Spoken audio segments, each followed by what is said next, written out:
nosso Senhor Jesus Cristo, irmãos, boa noite a todos. Vamos então dar início ao nosso momento de culto de oração, culto de louvor e adoração ao Senhor. Hoje é quarta-feira e é o tempo que separamos para estarmos adorando ao nosso Deus, para estarmos louvando o seu nome e para estarmos também orando, clamando ao Senhor e também intercedendo na presença dele. Então quero convidar você nesse início de culto a abrir a sua Bíblia no livro de Apocalipse. Nós vamos ler o capítulo 1 a partir do verso 1 do livro de Apocalipse. Então gostaria de convidar você a pegar a sua Bíblia aí na sua casa e a abrir a sua Bíblia e faça essa leitura em voz alta. Leia com sua família. Separe esse tempo para, junto com sua família, estar conectado ao Senhor, concentrado no Senhor. Amém? Então vamos lá? Apocalipse, capítulo 1 e verso 1. Revelação de Jesus Cristo, que Deus lhe deu para mostrar a seus servos os acontecimentos que ocorrerão em breve. Ele enviou um anjo para apresentá-lo a seu servo João, que relatou fielmente tudo que viu. Este é seu relato da palavra de Deus e do testemunho de Jesus Cristo. Feliz é aquele que lê as palavras desta profecia, e felizes são aqueles que ouvem sua mensagem e obedecem ao que ela diz, pois o tempo está próximo. Glória a Deus, irmãos. Olha que exortação maravilhosa que o livro de Apocalipse começa com essa exortação tão preciosa para nós, não é, irmãos? Observe na sua Bíblia, o texto diz que o Senhor enviou um anjo para apresentar a João uma revelação, um relato fiel. Um relato fiel. E o relato de João é o relato da palavra de Deus e do testemunho de Jesus Cristo. E olha o que João diz no verso 3. É um verso que precisa estar no nosso coração, um verso que a gente precisa ter um conhecimento acerca do que ele diz, que é tão importante para nós. Observe na sua palavra, na sua Bíblia. Feliz é aquele que lê as palavras desta profecia. Felizes somos nós que temos essa palavra em nossas mãos, que podemos lê-la. E eu quero encorajar você, meu irmão. Eu tenho falado com muitos irmãos, não só da nossa igreja, mas também de outras igrejas.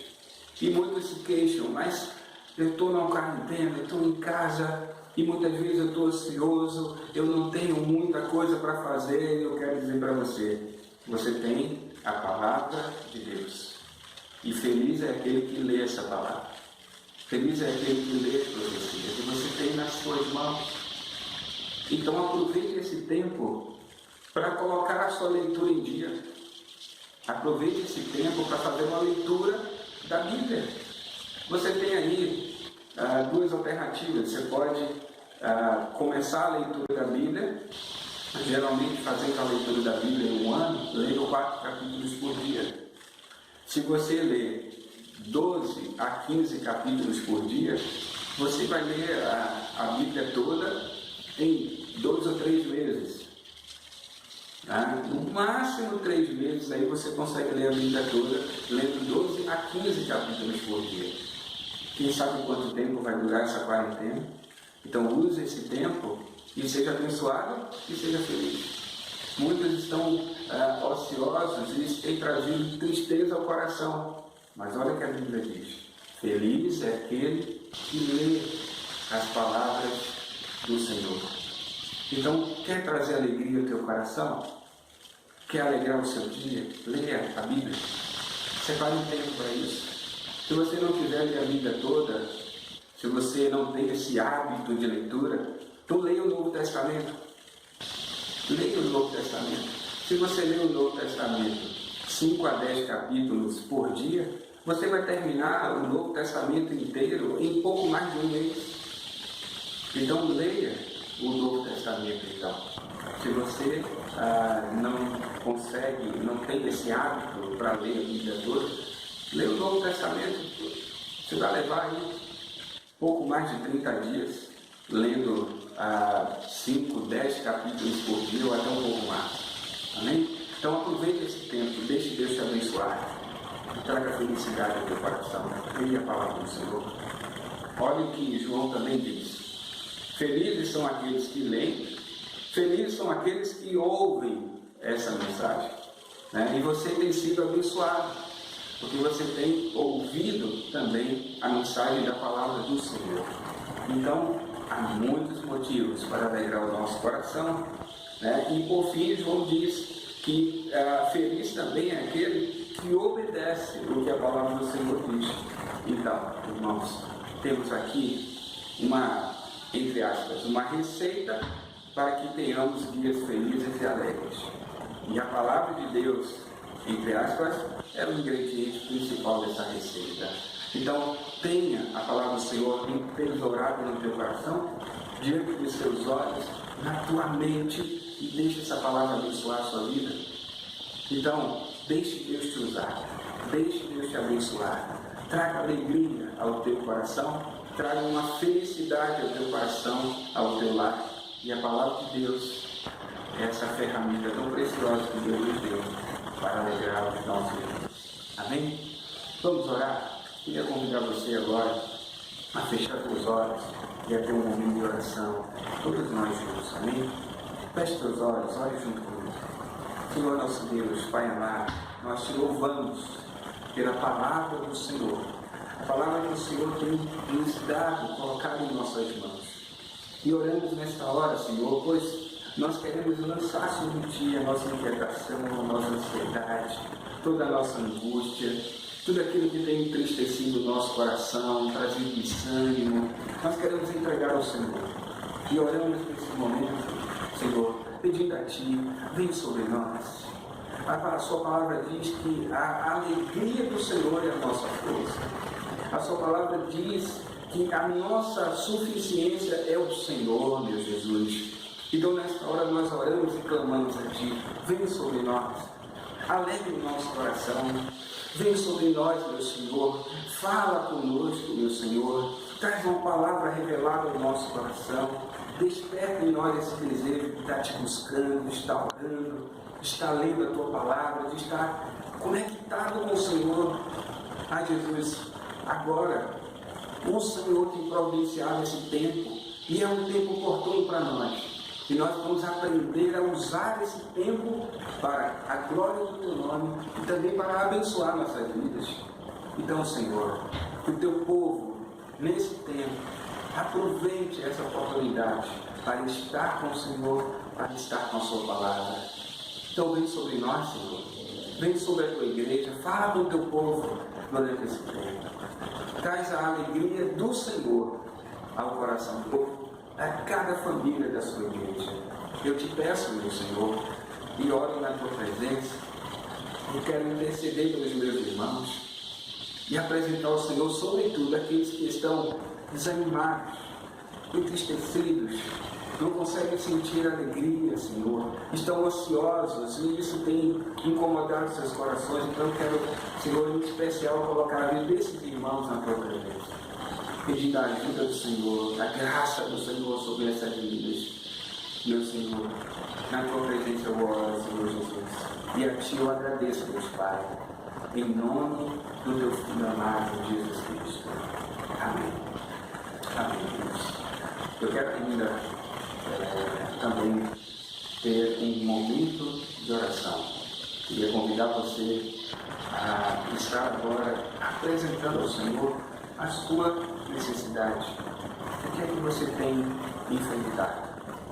Há lutas emocionais, há lutas espirituais, há lutas conjugais, há lutas no meio da família, há preocupações com parentes nossos, com amigos, pessoas que conhecemos que estão enfermos. Qual é a sua necessidade?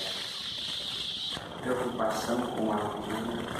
Qual é a sua necessidade? Eu queria convidar você a apresentar o Senhor nesta hora, na certeza de que Ele ajuda, na certeza de que Ele cuida, na certeza de que Ele é poderoso para fazer infinitamente mais do que tudo aquilo que pedimos ou pensamos. conforme o seu poder que opera em nossas vidas. E sabemos que o Senhor opera em nossas vidas através do Espírito Santo que foi derramado sobre nós. Então oremos, lance sobre o Senhor, conforme a palavra de Deus diz, lance sobre o Senhor por meio de oração, petição, súplica e ações de graça. Lance sobre o Senhor a sua angústia, sua inquietação, sua preocupação nessa hora. Feche seus olhos, ore junto comigo, ore com sua família. Senhor nosso Deus, ainda diante da tua presença, nós queremos colocar diante do Senhor Jesus tudo aquilo que tem sido motivo de inquietação, de angústia, de desesperança, de desespero ao nosso coração, Senhor. Ó Senhor, há uma preocupação tão grande com o dia de amanhã, porque existem tantas incertezas. Na verdade, Senhor, sempre existiram. Na verdade, Senhor, nós sempre nos preocupamos com o dia de amanhã, mas agora, Senhor, há uma preocupação maior, porque nós não conseguimos nem imaginar, nem pensar quando que tudo isso irá passar, e estamos preocupados, Senhor, com aquilo que virá acontecer após tudo isso passar. Por isso viemos na tua presença agora e queremos pedir a sua ajuda, queremos pedir a sua graça, o seu favor sobre nós. Queremos pedir primeiro, Senhor, aquieta o nosso coração. Senhor, tira de nós toda angústia, todo medo, toda ansiedade, meu Senhor. Tira de nosso coração, coloca em nosso coração a paz que excede todo entendimento, Senhor. Senhor, fala conosco, Senhor. Mostra para nós a sua presença. Senhor Jesus, fala com o teu povo, sobretudo com aqueles que estão tentando te buscar, com aqueles que estão, Senhor, orando, mas não conseguem te sentir, não conseguem ouvir a tua voz, porque o medo tem tomado conta do coração.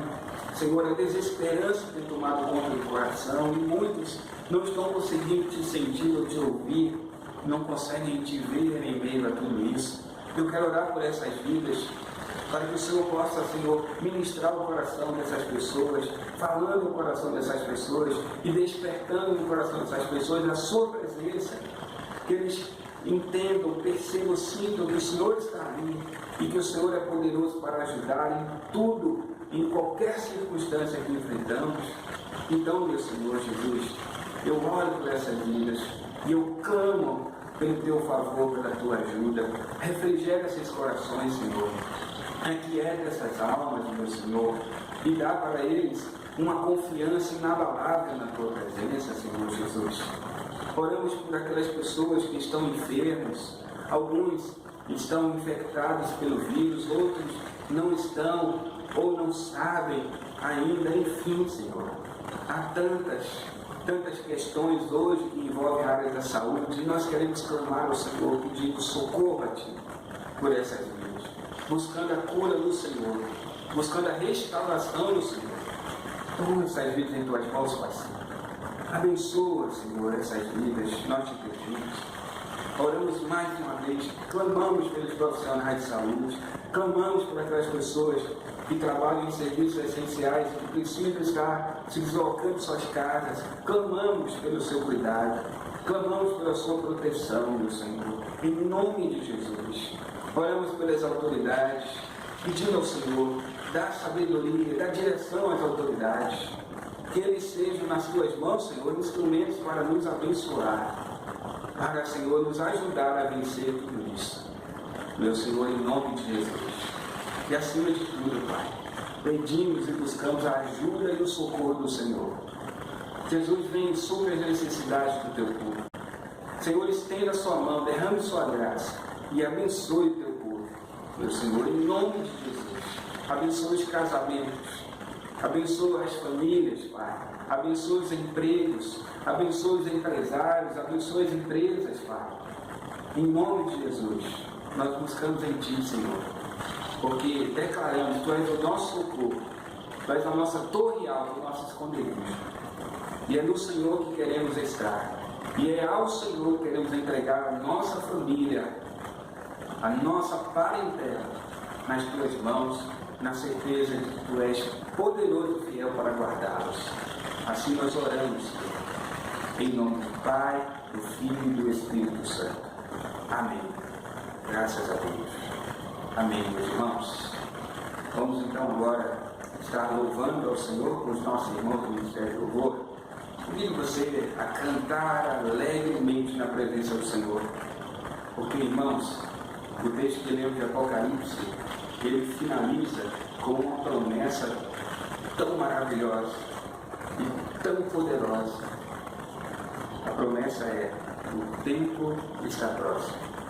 Final do versículo 3 que lemos. E nós temos visto realmente que esse tempo está próximo. Que tempo é esse? O tempo em que estaremos com o nosso Senhor. Aleluia. Isso alegra o teu coração. Que em meio a toda tempestade, você nunca esqueça, Ele está no barco. Não deixe Ele dormindo. Vai lá, acorda Ele. Ele vai acalmar a tempestade no teu coração. Eu creio. Amém. Vamos louvar e adorar o nosso Senhor.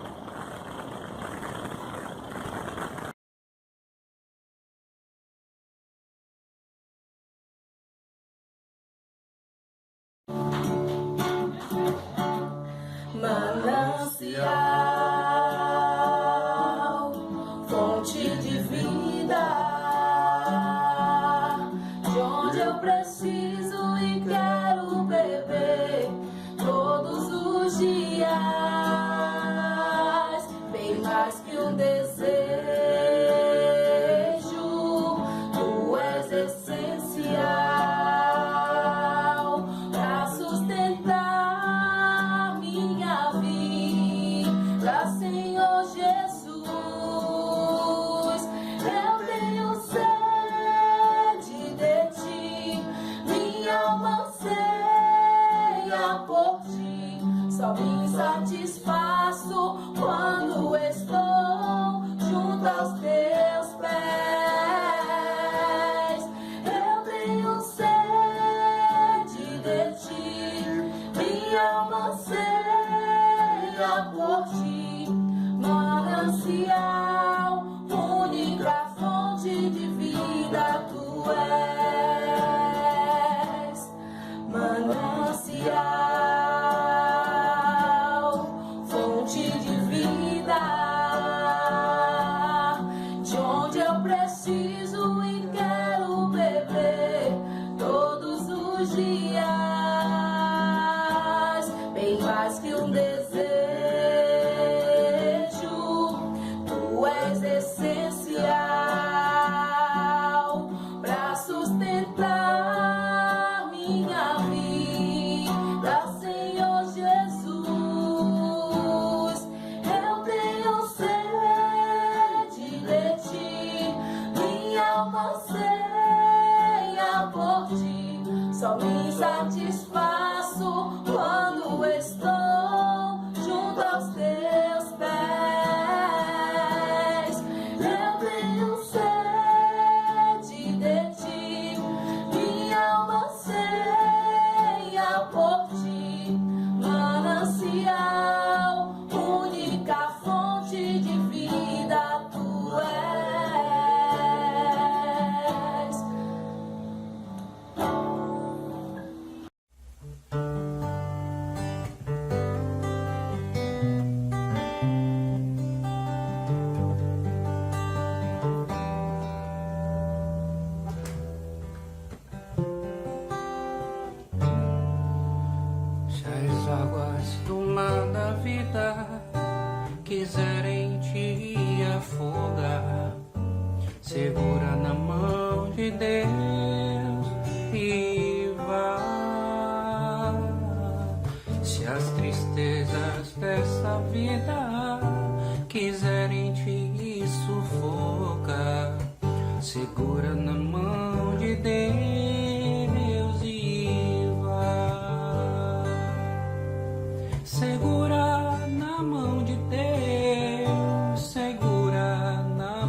segura na mão de Deus e vai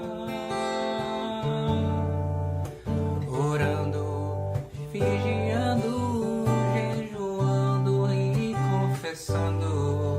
Segura na mão de Deus e vai.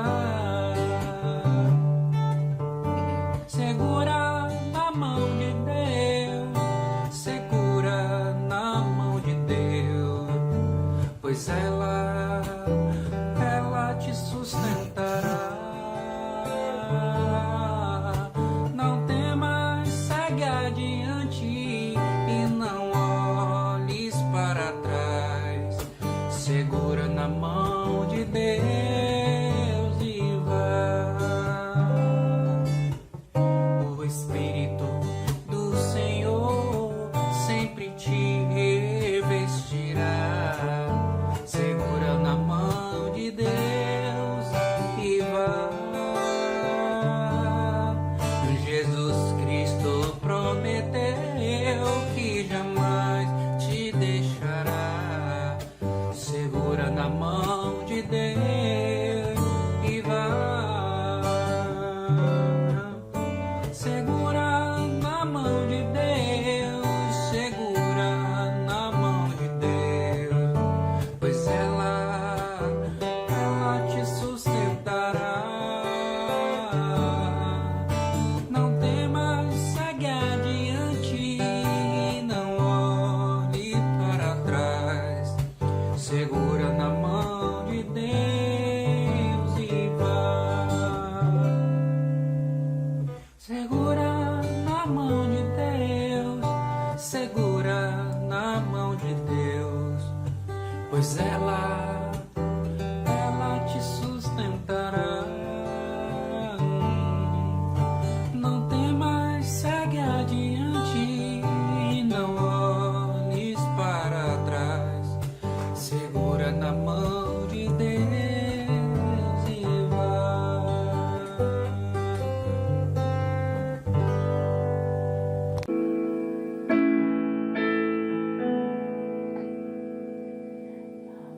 Único que é digno de receber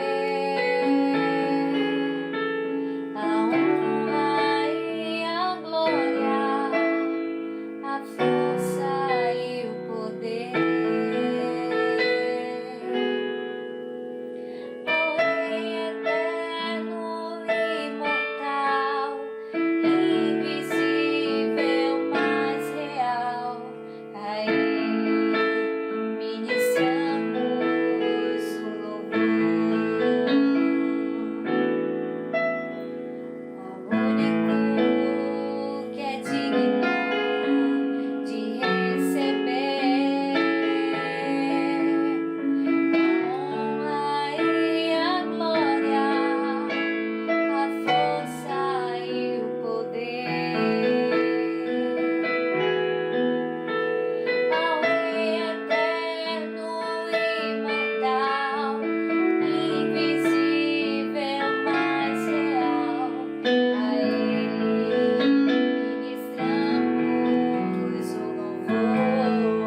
Louvamos a Deus pelos nossos irmãos, também que tivemos um tempo de oração, a presença do Senhor.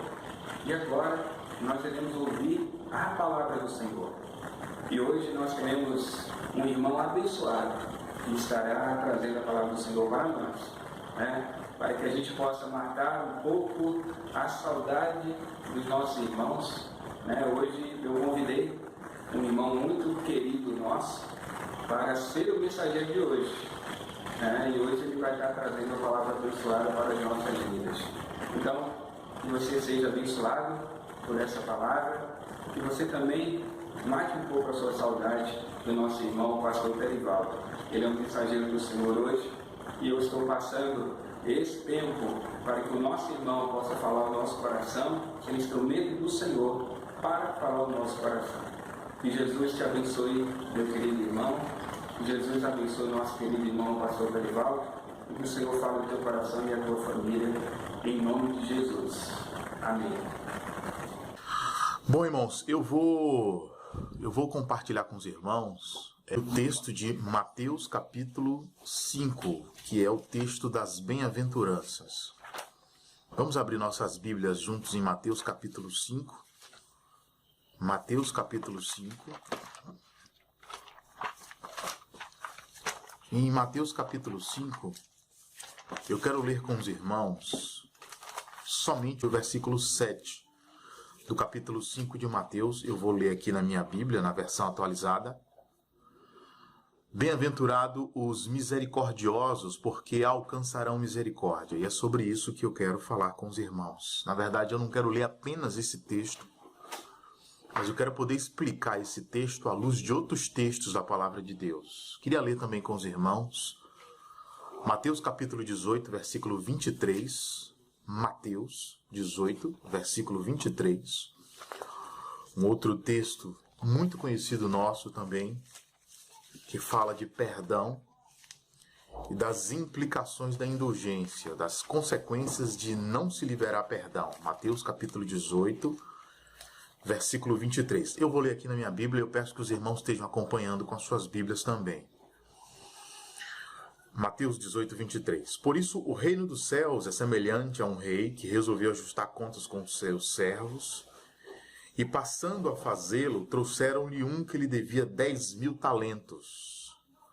Não tendo ele, porém, com o que pagar, ordenou o Senhor que fosse vendido ele, a mulher, os filhos e tudo quanto possuía, e que a dívida fosse paga.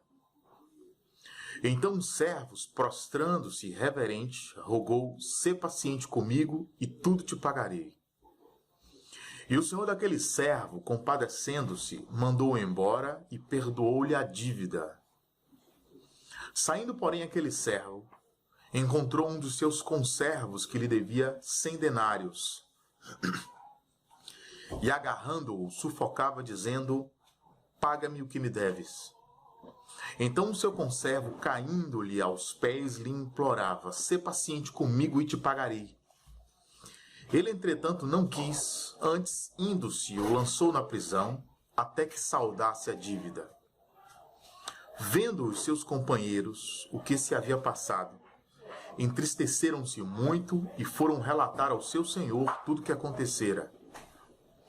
Então o seu senhor, chamando-o, lhe disse: servo malvado, perdoei-te aquela dívida toda, porque me suplicaste.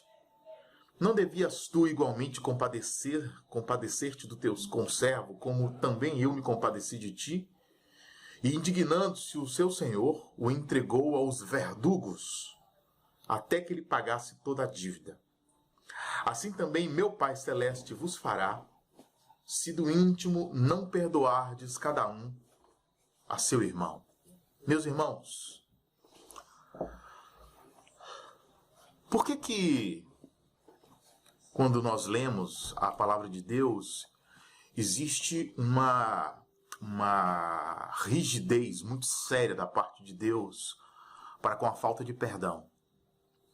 Se tem uma coisa que Deus não tolera, é uma coisa chamada indulgência, que é a mesma coisa que nós chamamos de falta de perdão. Isso é muito sério, isso é muito grave. as implicações de se negar o perdão a uma pessoa,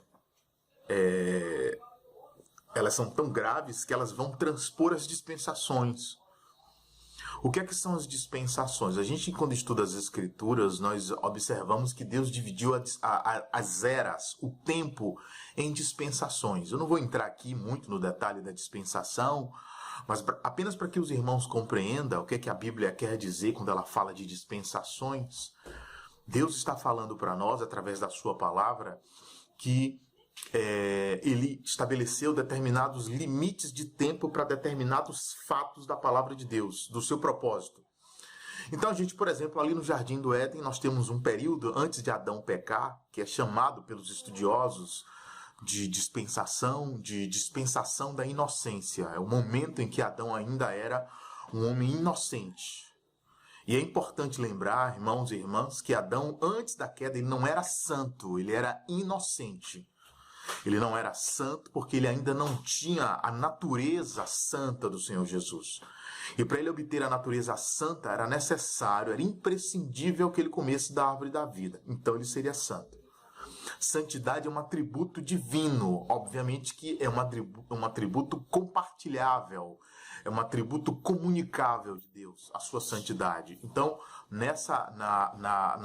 no eterno propósito de Deus, quando ele cria o homem, ele tem o interesse de repartir com o homem a sua santidade. Existem atributos de Deus que são incomunicáveis, como a onisciência, a onipotência, a onipresença de Deus. Essas coisas nunca serão experimentadas por nós, por sua criação. Então, Deus ali, aquele momento da história da humanidade, é o que nós chamamos de dispensação da inocência. Depois que Adão peca, aquele período que o homem se torna consciente, conhecedor do bem e do mal, ele passa a ser um ser consciente. Ali se inaugura, com a queda de Adão, o que nós chamamos de dispensação da consciência. Agora, o primeiro casal, agora os nossos primeiros pais, eles se tornam conscientes do bem e do mal, do pecado. Então, essa dispensação agora é chamada de dispensação da consciência. Logo depois dessa dispensação haverá uma outra dispensação, que é a dispensação da lei. Nessa dispensação, Deus estabelece a lei lá no Sinai, Deus dá a lei a Moisés, para que Deus pudesse refrear, né, o homem caído, né, a natureza caída, por meio da lei. Né? E a gente lembra que o livro de Gálatas vai nos dizer que Deus nos deu a lei como um aio, como um tutor, até que o Cristo viesse e ele nos desse a sua natureza santa. Hoje nós não vivemos pela lei, nós vivemos pela natureza santa do Senhor Jesus. Tá? Então, quando eu estou falando isso apenas para que os irmãos entendam quando a Bíblia fala de dispensações. Tá? Depois nós temos a dispensação do governo humano, que é quando Deus estabelece os primeiros reis através da linhagem de Saul. Encerra-se a linhagem de Saul, Saul peca, Saul é rebelde contra Deus, ele perde o direito de ser rei e Deus passa o reinado para Davi e ali se inaugura a dispensação do governo humano. Depois disso temos a dispensação da graça, com a morte do Senhor Jesus na cruz. Depois nós teremos depois da dispensação da graça ou dispensação da igreja, nós teremos o que nós chamamos de dispensação do reino. Nós estamos vivendo nesse exato momento a dispensação da graça ou dispensação da igreja. Quando essa dispensação se encerrar, ela vai se encerrar com a volta do Senhor Jesus. E quando o Senhor Jesus voltar, ele vai estabelecer o seu reino milenar. E quando ele estabeleceu o seu reino milenar, se inaugurará uma outra dispensação, que é a dispensação do reino. E depois da dispensação do reino, esse reino terá 1000 anos, quando os 1000 anos se concluírem, vai ser inaugurada a última dispensação, que é a dispensação dos novos céus e nova terra. Então, quando eu disse para os irmãos que a falta de perdão, né, a indulgência, negar perdão a alguém, terá implicações de natureza dispensacionais, o que eu estou querendo dizer para os irmãos quando eu digo isso? A gente sabe que o reino dos céus, ele exige uma qualificação. é importante dizer para os irmãos que nem todas as pessoas vão entrar no reino. Quando eu falo pessoas, estou falando cristãos. Nem todos os cristãos vão participar do reino. Somente os cristãos vencedores de Apocalipse 2 e 3 vão participar, vão ter o privilégio de participar das bodas do Cordeiro, de participar do reino milenar, de reinar sobre as nações por 1000 anos com o Senhor Jesus. Esse é um privilégio que somente os vencedores vão ter a experiência gloriosa de participar. E o que é que pode fazer com que um cristão, com que um filho de Deus não participe do reino? Diversas coisas podem fazer um cristão ficar fora do reino, não participar das bodas, não experimentar esta dispensação, a dispensação do reino. Muitas coisas. Pecado, enfim, dentre elas, dentre as muitas coisas, desobediência à vontade de Deus, ou a palavra de Deus. Você lembra que no Apocalipse, quando o Senhor Jesus envia a carta às igrejas que estão na Ásia, ele diz assim, ser fiel até a morte, te darei a coroa da vida. Está falando de reino. Ali está falando de obediência, de obedecer à vontade de Deus. Se Deus tem uma vontade específica para a sua vida, Ele tem uma direção clara para a sua vida, e se esse cristão ele não obedece a essa vontade do Senhor, esse cristão ele é um sério candidato a não participar do reino milenar, a ficar fora das bodas do Cordeiro. Dentre as muitas coisas que podem fazer com que um cristão fique fora do reino, uma delas é a falta de perdão. E é exatamente isso que o Senhor Jesus está dizendo para nós, nesse capítulo 18 do Evangelho de Mateus, quando ele conta a história, né? Jesus Cristo ele contava as parábolas para ilustrar verdades espirituais, para ilustrar lições espirituais. Então, nesse texto de Mateus, ele conta uma história para transmitir uma lição. No Evangelho, nas bem-aventuranças que nós lemos, de Mateus capítulo 5, versículo 7, Jesus diz assim: bem-aventurados os misericordiosos, porque eles alcançarão misericórdia. O que é que Jesus está querendo dizer quando ele conta essa história para nós? Quando ele diz isso, ele estabelece aqui um princípio. Bem-aventurados os misericordiosos, porque eles alcançarão misericórdia. O que é que ele está querendo dizer quando ele diz isso? Jesus está querendo dizer para nós, meus irmãos e irmãs, que se nós hoje, aqui nesta era, nessa dispensação, nos nossos relacionamentos de uns para com os outros, com os nossos irmãos ou até com as pessoas não cristãs, se nós aprendermos a sermos misericordiosos uns com os outros, naquele grande dia nós vamos alcançar misericórdia da parte do Senhor no tribunal de Cristo.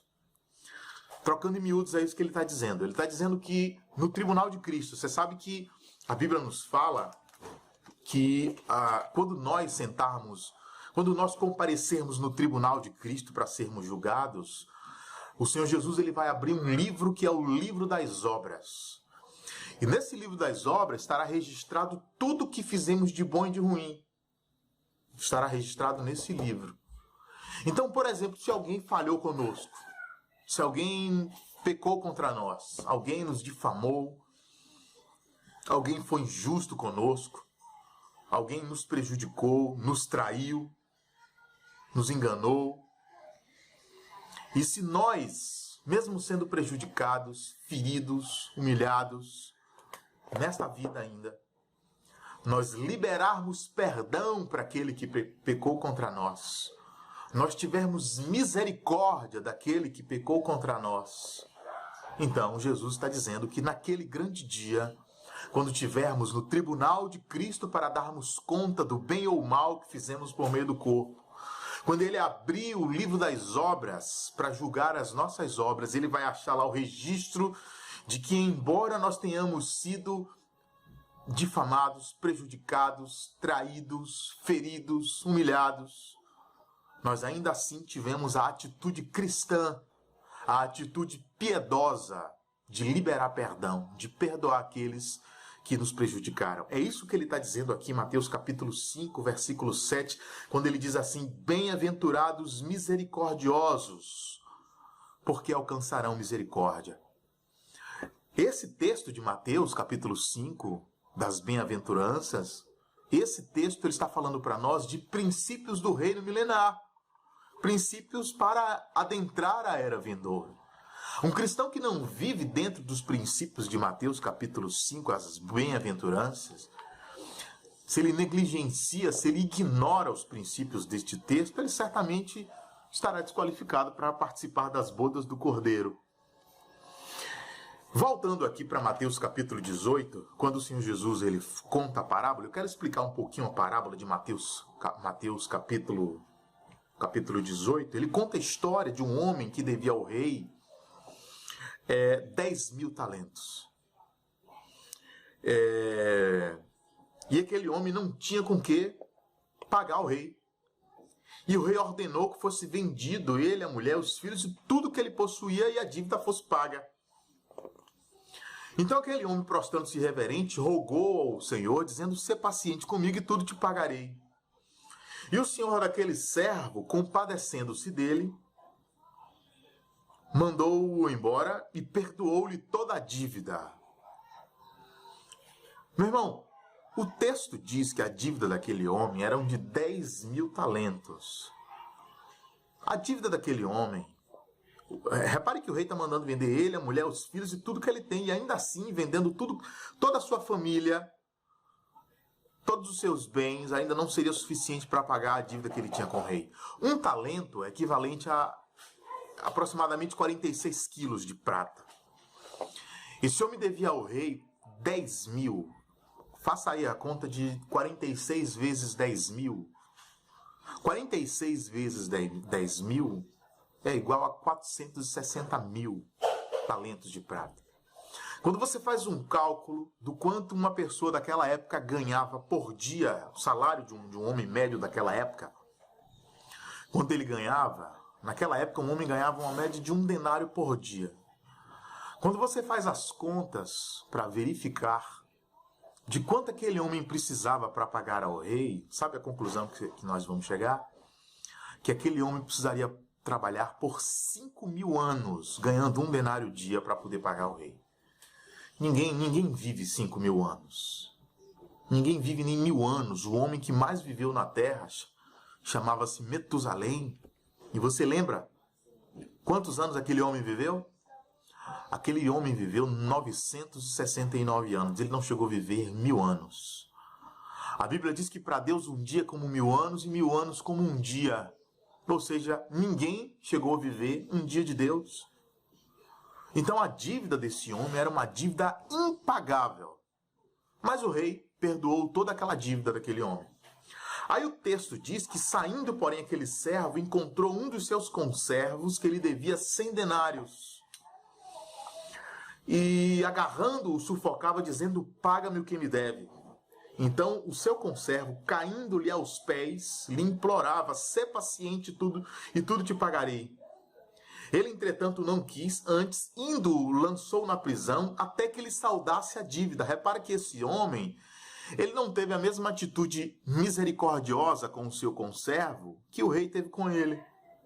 Ele foi implacável com o seu conservo, com o seu irmão. Vendo os seus companheiros o que se havia passado, entristeceram-se muito e foram revelar ao seu senhor tudo o que acontecera. Então o seu senhor, chamando, disse: "Servo malvado, perdoei-te aquela dívida toda porque me suplicaste. Não devias tu igualmente compadecer-te do seu conservo, como também eu me compadeci de ti?" E, indignando-se, o seu senhor o entregou aos verdugos até que lhe pagasse toda a dívida. Assim também meu Pai Celeste vos fará, se do íntimo não perdoardes cada um a seu irmão. Meus irmãos, essa segunda parte da parábola está contando que esse homem encontrou o seu conservo, o seu irmão, que lhe devia uma dívida ínfima comparada à dívida que ele tinha com o rei. A dívida do homem era pagável. Se aquele homem trabalhasse 100 dias, ele pagaria a dívida que ele devia a esse servo mau. E ainda assim ele não teve misericórdia, simplesmente pegou o seu irmão, o seu conservo, e o lançou na prisão. Quando o rei soube dessa história, o rei ficou zangado, muito chateado, chamou aquele conservo e chamou ele de servo malvado. Ele disse: servo malvado, eu lhe paguei toda aquela dívida, não devia tu agir de igual modo com o seu irmão, da mesma forma que eu usei contigo, com a mesma compaixão que eu usei contigo? E o Senhor pegou aquele servo malvado e o lançou na prisão e ainda o entregou aos verdugos. E indignando-se o Senhor, o entregou aos verdugos até que ele pagasse toda a dívida. Você sabe o que é verdugo, meus irmãos e irmãs? Verdugo é a mesma palavra, é uma palavra sinônima para carrasco, ou seja, aquele homem ia apanhar, ele ia ser punido, ele ia ser espancado por um bom tempo, até que o rei entendesse que ele tinha pago a dívida. Ou seja, esse homem ia levar muitos açoites, como está lá em Lucas capítulo 12, que diz: aquele servo que conheceu a vontade do Senhor, não se aprontou e nem fez segundo a sua vontade, será punido com muitos açoites. E se aquele servo não soube a vontade do seu Senhor e fez coisas dignas de reprovação, será punido com poucos açoites. E aí ele conclui dizendo: a quem mais é dado, mais será cobrado. Então, meu irmão e irmã, em outras palavras, hoje nós não temos o direito de não perdoar quem quer que seja.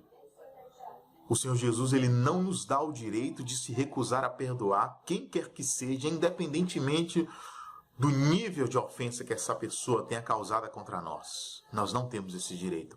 A gente se lembra que um dos princípios da oração do Pai Nosso, quando o Senhor Jesus ele finaliza a oração do Pai Nosso, ele diz assim: se perdoardes aos homens, perdoa as nossas dívidas, assim como temos perdoado aqueles que nos devem. Porque se não perdoardes aos homens as vossas ofensas, nem tampouco vosso Pai Celestial perdoará as vossas. Então, meu irmão e irmã, Jesus está dizendo que se nós não perdoarmos as pessoas agora, Ele não nos perdoará naquele dia. Os pecados que cometermos depois de recusarmos perdoar quem quer que seja, esses pecados serão retidos. Mesmo que oremos, mesmo que jejuemos, se nós não perdoarmos as pessoas hoje, Ele não nos perdoará. Esses pecados todos ficarão retidos no livro das obras. E naquele dia, aquele cristão que se recusou a perdoar, ele terá de responder pelos seus próprios pecados no tribunal de Cristo. Eu quero finalizar aqui essa pregação com uma palavra no livro de Tiago, capítulo 2. Tenho certeza que também é um texto que você conhece muito. Tiago, capítulo 2, versículo 13. Tiago diz o seguinte: porque o juízo é sem misericórdia para com aquele que não usou de misericórdia. A misericórdia triunfa no juízo. Então, meus irmãos e irmãs, se nós quisermos achar misericórdia no tribunal de Cristo, naquele grande dia, nós precisaremos usar da arte do perdão agora. Precisamos aprender a usar de misericórdia com as pessoas agora, nessa era, nessa dispensação. Do contrário, naquele grande dia, nós não estaremos qualificados para reinar com Cristo. Que Deus nos guarde, que Deus tenha misericórdia de nossas vidas. A gente sabe, existe até eu sempre digo para os irmãos, que todos nós, invariavelmente, do crente mais maduro até o crente mais imaturo, todos vamos invariavelmente precisar de misericórdia naquele dia. Eu lembro daquela palavra de Paulo no livro de Timóteo, quando ele se refere a Onesíforo. Ele diz assim: o Senhor use de misericórdia naquele grande dia com a casa de Onesíforo, porque quando ele chegou em Roma, ele me procurou solicitamente. Por que Paulo diz isso, irmão, de Onesíforo e de sua casa? Porque como Paulo era um prisioneiro romano, ele era um custodiado da guarda pretoriana, todos os crentes tinham medo de procurar Paulo pelo temor de serem presos também. Mas Onesíforo não teve o temor de ser preso, ele teve a ousadia de ir atrás de Paulo, mesmo que isso lhe custasse a sua liberdade. Ele foi atrás de Paulo, perguntando a todas as guarnições romanas que ele encontrava onde estava o prisioneiro do Império Romano, o judeu chamado Paulo. Por isso Paulo faz essa oração por Onesíforo. Então, meu irmão e irmã, tenha misericórdia do seu irmão e da sua irmã. Tenhamos agora misericórdia uns dos outros, para que naquele grande dia nós encontremos misericórdia da parte do Senhor e entremos no reino pelas portas. Amém, meus irmãos? Que o Senhor nos abençoe, que o Senhor abençoe cada um dos irmãos e que o Senhor nos prepare, irmãos. O Senhor nos prepare para a sua volta, porque Jesus está às portas. Tudo que estamos vivendo agora, nesse momento de pandemia, neste tempo de confinamento, tudo isso, irmãos, é apenas uma preparação, é apenas a pavimentação do caminho para que Jesus venha. Amém, meus irmãos? Que o Senhor abençoe cada um dos irmãos. Glória a Deus. Palavra abençoada, irmãos. Palavra que fala forte ao nosso coração. E é verdade, irmãos. Bem-aventurados misericordiosos. Isso precisa crescer e tomar conta do nosso coração, irmãos. E como é necessário nós termos uma vida e atitudes cristãs. Porque em breve o nosso Senhor virá para levar a sua igreja, os cristãos, os pequenos cristos.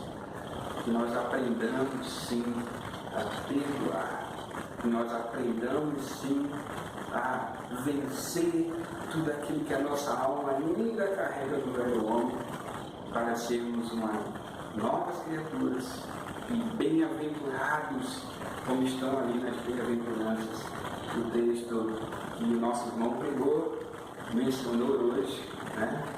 Que nós sejamos assim, busquemos isso em nossas vidas, cada uma daquelas bem-aventuranças, que elas ministram o nosso coração. Amém? E que você não seja como aquele servo mau, que não quis perdoar uma dívida que era ínfima, muito pequena, quando na verdade ele havia sido perdoado de tão grande dívida. Assim como nós, o Senhor nos perdoou de uma dívida impagável. Perdoe, vamos perdoar. Isso alegra o coração do Senhor, isso alegra o nosso coração e nos dá paz. Amém? Vamos orar, encerrando esse tempo de culto. Que Jesus te abençoe, o Senhor continue falando no seu coração e lhe dê dias de vitórias em sua presença.